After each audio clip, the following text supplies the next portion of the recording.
So, good morning and welcome to this talk. This is a very specific slant on what's happening in Europe. And I'll explain as I go why I took this focus. First, let me introduce myself. So I'm Brett McDowell. I'm the executive director of a nonprofit industry group called the FIDO Alliance. FIDO is an acronym for Fast Identity Online, and we develop standards for strong authentication. And because of that, and we have a government relations program, we've been pretty involved around the world where multi-factor authentication, aka strong authentication, regulation is being put in place, being reconsidered, being revised, and Europe is one of those places where we have two significant regulations now kicking in that not only affect you if you have any business in Europe, but are interesting to study to understand where things might be headed outside of Europe as well. And the real punchline of this presentation is the new standards coming out of FIDO Alliance and the W3C for strong authentication in the browser are well aligned with the regulation. So I'm going to start with Payment Services Directive 2. So whether or not you're a payment services company, so understand this is one of many regulated industries. This regulation specific to payment, but again, there are similar movements around the world where we're looking at regulated or high assurance. Think of it, if you're familiar with 863.3, think of it as level 2 requirements. So the first thing to know is that Payment Services Directive, if this were a general talk about PSD2, we would be talking all about open competition. We'd be talking about open banking APIs. We'd be talking about the moves the regulators are making to try to improve the competitiveness of fintechs in Europe vis-a-vis the card industry, mostly headquartered in the US. But this is not a general talk. This is a specific talk about the authentication implications because of this regulation. So there is something called strong customer authentication. This is their new multi-factor mandate. And you also need to understand they've introduced this role of the third-party provider. And these third-party providers in the payment use cases are fintech companies. They're handling the payment transaction. It could be a wallet service, like a PayPal, for example. It could be card on file from a merchant, or it can be a complete white-labeled checkout processor that's just collecting your banking credentials. So first, we have to understand how was this happening before PSD2? Because the other thing that PSD2 regulates is aggregator access. So things like mint.com, where you're going to give them multiple financial institution credentials, they're going to aggregate your data and try to provide some value in the way they present it. So before the regulation, before strong customer authentication, this was happening by simply giving away your credential. So it had to be a shared secret credential, like a password, and then that password's being used to log into your account, and then what's called screen scraping, right? They write code so they can read the data off the page. They're literally loading pages and reading data off the page. And there are some problems with this. So one of the problems that we have in the security industry is that this is counter to everything we've been telling users for years. Like, don't share your password, be very careful where you're putting in your credentials. A similar use case in my hotel room was, we support Netflix. Go ahead and log in, but that's okay. When you check out, we'll automatically remove your credentials. So it's just one of those scenarios where, all right, this is credential sharing, this is high-risk behavior, we should not be promoting this. And of course, passwords are a low-assurance credential in the first place. And there's privacy and consent. You cannot limit, you cannot follow data minimization principles if you're giving away the keys to the kingdom. If you're saying, here's my credential, you can do everything I can do, so now I can't restrict, well, I only wanted you to get the balances from the last month, or I only wanted you to be able to do this. I don't want you to be able to do financial transactions. But I've given you the credentials so you can do whatever you want. So these are all problems that the new regulation strives to solve. With open APIs, so now with an intelligent API, you can restrict the use You can say, okay, this provider has the rights to only do these things. This third-party provider only has the rights to aggregate this kind of data. That's something you can enforce through policy and a fine-tuned API. And the other thing they can do by saying, thou must use multi-factor authentication for any transactions over a nominal value. Now they're forcing strong authentication at scale everywhere as part of everyone's daily life. No longer is the second factor an option for consumers to opt into. It is a mandate. And I think some of the other talks this week, yesterday I was in a talk about the open banking APIs where some of the institutions feel like they'll get exemptions. They'll be able to use risk-based authentication to qualify for an exemption of this. I'm not so sure about that. You know, I've actually sat down in Brussels with the regulators and their intention is strong, explicit multi-factor authentication. So what do the rules require? Right, so the 3 factors of authentication, something you know, something you have, or something you are. Hopefully we're all familiar with that idea. And you have to use 2 of them for multi-factor authentication. And what's interesting is in Article 9 of this regulation, you can use a multi-purpose device, but it must protect the independent authentication elements.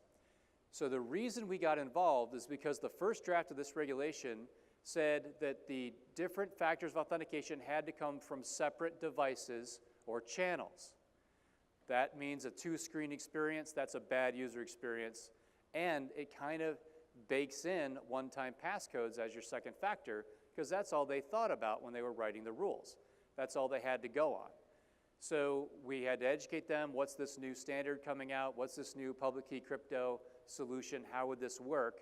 And now they know that you can have multi-factor authentication take place on a general purpose device, what they call a multi-purpose device, like your smartphone or your PC, with, let's say, a biometric that gives you the what you are, and a private key generated by that machine, which is what the FIDO system requires, which is a what you have. Now I have a strong what I have, and I have a what I am, biometric, or you can use a local PIN number, so it's a what I know, but the whole point of FIDO is that we don't share secrets. Those, even if it's a PIN number, that doesn't go over the internet. That's between you and your device, and it's not useful on the other end.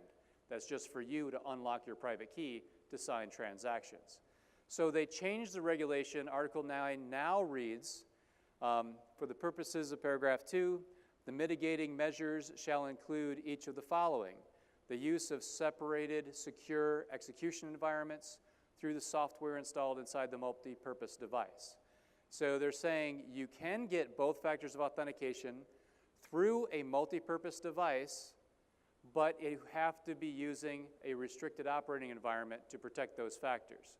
So what that means, if you're not familiar with modern device architecture, the trusted execution environments like TrustZone, and similar implementations across almost all flagship Android phones today. That's just part of what you do when you build a smartphone today. Apple calls it Secure Enclave on iPhones and iPads. The TPM chip on your PCs, which has been a requirement for Windows 10.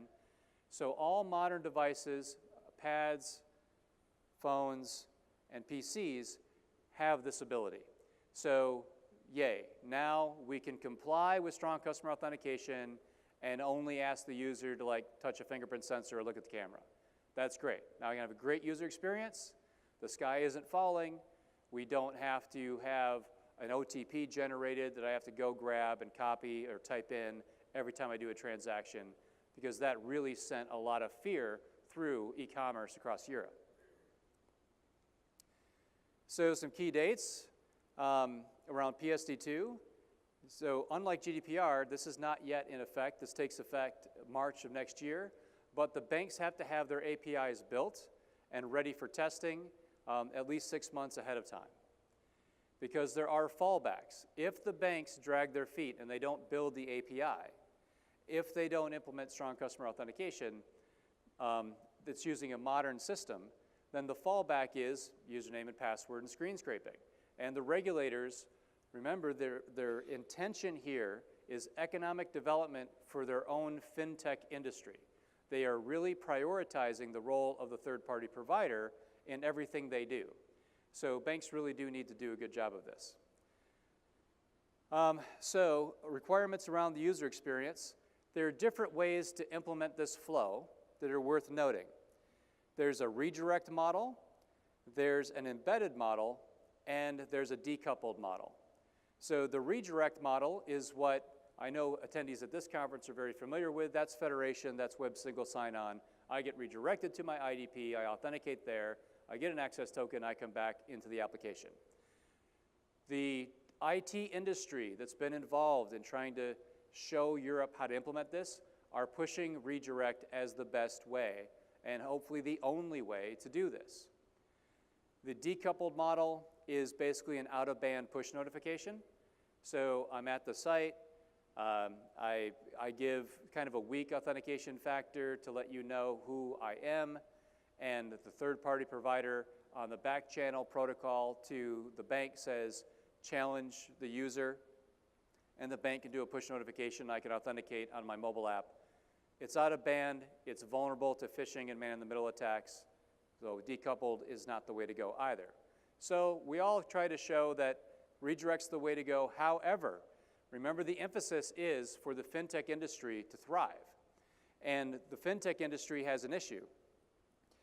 And they got their issue mandated in Article 32 that the bank must ensure that this interface does not create obstacles to the provision of the payment initiation and account information services. So if your regulator interprets that, or if the fintech interprets your flow as a bad user experience, they can cry foul and force you back to password and screen scraping. So that's the nature of the regulation today. So some implications. We want to leverage standards, OAuth, OpenID, FIDO. The OBIE folks were on a panel yesterday talking about what they're doing with the Open Banking API. We want to push for redirect, but there are other considerations. So it's not just Europe, because this Open Banking API use case does exist in the US. It's just not coming from your government. It's coming from the banking industry. Banks don't like these third-party applications logging in with their user credentials and scraping data off their pages. And they haven't liked it for a long time. The banking industry finally got together and developed an API. This is the origin of the FAPI, the financial API in OpenID Foundation. So this is the read-only. So they don't have an API for initiating payments, but FSISAC has standardized an API for getting account data. So it's read-only, it's aggregating, and it's for the companies like Mint. So some highlights of what FSISAC did that we hope the Europeans are paying attention to. They're very standard-centric. This is OAuth, this is OpenID Connect, and this is FIDO. I think they mentioned FIDO, I don't know, like 80 times in their documentation. So that's the open banking side. I know this quickly running out of time today. So I'm going to talk briefly about GDPR, because what does GDPR have to do with authentication? Right? You could have hours and hours of talk about GDPR, and you'd be talking about permission and consent and informed consent and the right to be forgotten and all of those topics. However, there is one important topic, maybe two important topics when it comes to authentication. So this is kind of a blow-by-blow with the articles. Let me get to the impact. You are responsible for implementing the appropriate security for any data, any personal data that you have stored.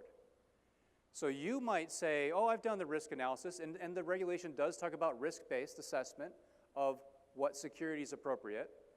And you can convince yourself, fine, a username and password, that's good enough. But if there is a breach, if there is a violation of any kind, you could be held accountable retroactively for being in violation of GDPR itself, which kicks in those unbelievable fines, like up to 4% of your revenue. So what we have taken away is that GDPR strongly implies that everybody who's storing personal data should be using multi-factor authentication. The other strong implication is when a user comes to you and says, I want to change the data, when they start exercising their rights, their individual rights and consent, You are responsible to make sure it's the right user that's doing that and not someone else. So if you just fall back on passwords, you're not going to live up to what we expect is you will not be living up to the standard of care that GDPR requires. So multi-factor authentication is something you should just plan for as part of your GDPR strategy. And then there's biometrics. So biometrics are a handy way to do authentication without shared secrets because they're so fast and easy for the user. We love biometrics at the FIDO Alliance. We based a lot of our assumptions around the implementations using biometrics. However, when we use biometrics, we are required to do that on device and never over the internet. And GDPR comes in with strong implications that that's the only way to do it. So they actually prohibit the use of processing biometric data. Now that's not phones, that's not pictures and videos. It's only pictures and videos if you're actually measuring the biocharacteristics for the purpose of identifying a user. So if it's a biometric system and they understand that, you know, the way biometrics works with derived templates, like that's not lost on the regulator. So you cannot collect those mathematical templates and store them on a server unless you go through an exemption process, because the default is not allowed. You can get an exemption. You have to do a privacy impact assessment, and you have to make sure your regulator says, yep, you're okay. And if that wasn't a high enough hurdle, GDPR, which is the regulation, unlike a directive which says every country has to write its own regulation now, this is the regulation being directly enforced. So they don't have a lot that they expect individual countries to do to modify GDPR, except here. With biometrics, they do say countries can add additional restrictions on the collection and processing of biometric data. And France has already proposed some. So now, if you do want to collect biometric data server-side and do that matching, not only do you have to do the privacy impact assessment, and you might also have to have additional hurdles depending on what countries add. It is possible. France already had some of this restriction in place before GDPR, and they have granted exemptions, but it's quite a hurdle to get those exemptions. So the bottom line is, if you want to deploy strong authentication, and you should if you're going to be holding any personal data, you must, if you're going to be doing financial transactions or aggregating bank account data, then use the new emerging standards from W3C and the FIDO Alliance, because they're coming to all the browsers, all the platforms, and all the devices. And even if you have legacy devices you have to accommodate, of course you do, if they can run an app, you can put it in your app. And you can run FIDO authentication that way. And then you get compliance, not only because of the way the standards are designed to work and the fact that new devices have these restricted operating environments. And by the way, we're not anti-children. This means no shared secrets, this image. So you get a more secure system for your daily commerce. You're less likely to have a data breach. By the way, GDPR also has new, stronger data breach reporting requirements. You must give notice within 72 hours, and again, otherwise big fines. So if you want to protect yourself and comply, you want strong, unphishable authentication for all of your access and modification to personal data. You must do it if you're processing transactions. And not only do we have standards that are coming out that allow you to do this, but we have an independent third-party certification regime, which the regulators like. They like to see that. And then you can say, okay, I followed this certification program, and I've done my due diligence. I've taken every reasonable effort to be compliant, and that's going to help if there is an incident. And at FIDO, we do have something called Level 2 Authenticator Security Certification, and if the device is a Level 2 certified device, it's compliant with this restricted operating environment requirement for multi-factor authenticators. And so you get that, you know that as a website, as an app service, because when the credentials are first registered with you, you get an attestation from the device and metadata about its capabilities, and you will know, and you can build this into your logic and policy of your system, that if it's a level 2, then this is all I need. And if it's not a level 2, then go ahead and send the OTP in order to comply. We have white papers on our website around PSD2 as well as GDPR at FIDOalliance.org. And I think we can probably risk a little going over a couple of minutes with any questions you might have. Oh, actually, we have 5 more minutes for questions, I just realized. They tricked me with the timer. Any questions? Yes?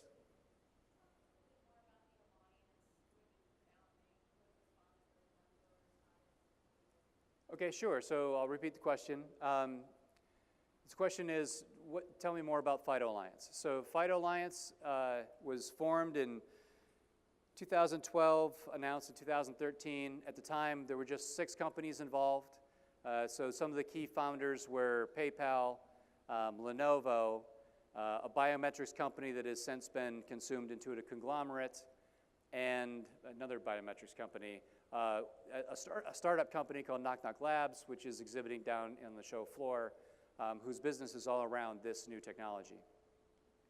And now it's well over 200 companies with membership around the world, kind of 40% from Asia, 40% from North America, and about 20% from Europe. And the leaders, the president, vice president, officers, et cetera, are from Microsoft, Google, Lenovo.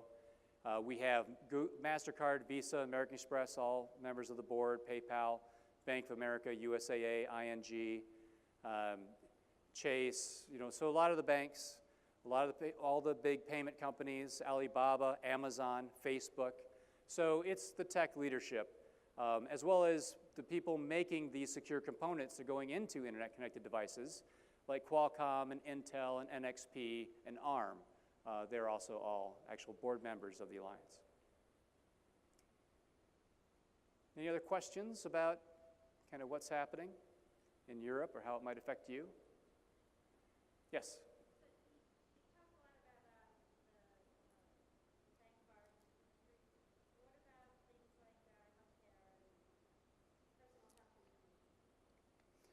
Yeah, so that's why I think it's interesting to study what's happening in Europe, because other regulated entities, other regulators are going to take notice. They're going to look at this, and if it works for Europe, they're going to call it a best practice, and they're probably going to replicate this across other regulatory regimes around the world. The US being probably the least regulatory, oriented place. But that being said, there is a new document called TEFCA about, I forget what the acronym is, but it's a trust framework for healthcare data in the US. It comes from Health and Human Services Department. They recently did a call for comment about it. And one of the things that they call out there is that all patient data and non-HIPAA, because this would cover all patient data that's not HIPAA data, not clinical HIPAA data, because that's already regulated, will be required at level 2, your identity assurance level 2 under NIST 863.3, and your authentication level 2, which means multi-factor authentication. So we are seeing this play out in other industries. Now, I don't know that they took notes from Europe or not, but nonetheless, the whole world's trying to run away from password as our only answer for security. And there isn't a lot of confidence from the regulator side on everyone's risk-based authentication, black box back end. It's hard to assess that. There's no transparency to that. And it's getting harder and harder to say, I deserve an exemption because I kind of magically just know everything about my user, and I know whether they're my user or not. I think all the data breaches have kind of undercut that argument. Any other questions? All right. Well, thank you for your time.